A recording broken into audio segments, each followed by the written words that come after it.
Kwa kumbukumbu zangu, tunao wawekezaji ambao wanaendelea na shughuli za uwekezaji watatu: kiwanda cha sukari, kiwanda cha pombe kali, pia kiwanda cha kuchakata makaa ya mawe ili kupata nishati safi ya kutumia.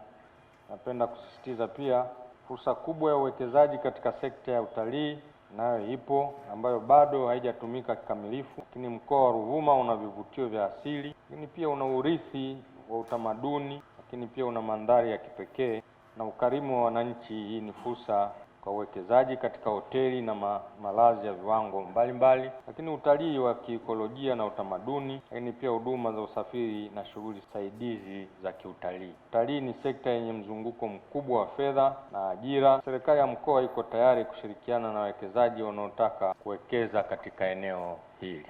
Ndugu wafanyabiashara na wawekezaji na wadau wa maendeleo, napenda nikumbushe kauli ya Mheshimiwa Rais wa Jamhuri ya Muungano wa Tanzania, Dr. Samia Suluhu Hassan, ambayo aliitoa wakati amefanya ziara ndani ya mkoa wetu, ambayo amesisitiza kuwa mkoa wa Ruvuma uwe kitovu cha biashara na uchumi wa kanda ya Kusini. Kauli hii sio maneno tu, bali ni mwelekeo wa kimkakati unaoendelea kutafsiriwa kwa vitendo kupitia uwekezaji wa serikali katika miundombinu na mazingira ya kibiashara. Natoa wito mahususi kwa wawekezaji na wafanyabiashara kuanzisha na kuwekeza katika viwanda vya kuongeza thamani, hususan kwenye uchakataji wa mazao ya kilimo, lakini bidhaa zitokanazo na madini ikiwemo makaa ya mawe, ambayo tumeanza kuona namna wanavyoibadilisha sasa nishati ile kuwa nishati safi na inayoweza kutumika kwa wananchi, lakini vile vile kujenga viwanda vinavyounganisha shughuli za kilimo, biashara na masoko ya ndani na nje ya nchi yetu.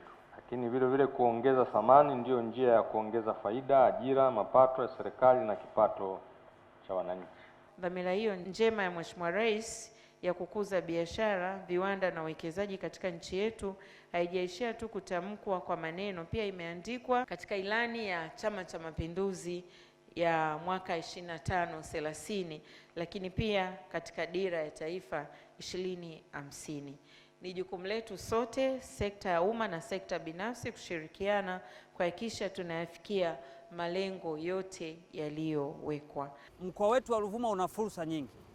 Mkoa wetu wa Ruvuma una fursa hasa kwenye shughuli za kilimo. Tunalima mazao mbalimbali ikiwemo soya, ikiwemo mbaazi, ikiwepo ufuta, korosho, kahawa. Kwa hiyo tunawakaribisha wadau mbalimbali kuwekeza kwenye mkoa wa Ruvuma, hasa kwenye kuongeza thamani mazao hayo ambayo nimeweza kuyatamka. Na mkoa huu tukumbuke kwamba unalima mahindi kwa kiwango kikubwa sana. Tunalima zaidi ya tani 1,800,000 kwa kila mwaka. Kwa hiyo kwa kiwango hiki tunaweza kabisa kusupply mahindi katika maeneo mbalimbali. East African Spirits Company Limited ni kampuni inayojihusisha na uzalishaji wa pombe kali na bia. Kampuni hii ilianza mnamo 2018 ambapo ilianza na line ya plastiki. Tulianza uzalishaji wa bidhaa yetu inayoitwa Diamond Rock. 2019 tukaanzisha line yetu ya glasi ambao tunazalisha bidhaa yetu pendwa Hanson's Choice. 2023 ndipo tulipoanza ku blend na ku manufacture beers zikiwa ni Hanson's Light, Goldberg, Basembi ambayo imeunga mwaka 2024 na Hanson's Dry iliyoanza uzalishaji mwaka 2025. Bidhaa zetu ni bora, salama, zimethibitishwa na TBS, lakini pia zina key element au niseme ni zina sifa kuu ya kutokuwa na hangover, kutokuwa na harufu mbaya, na pia zina bei nafuu kwa kila Mtanzania.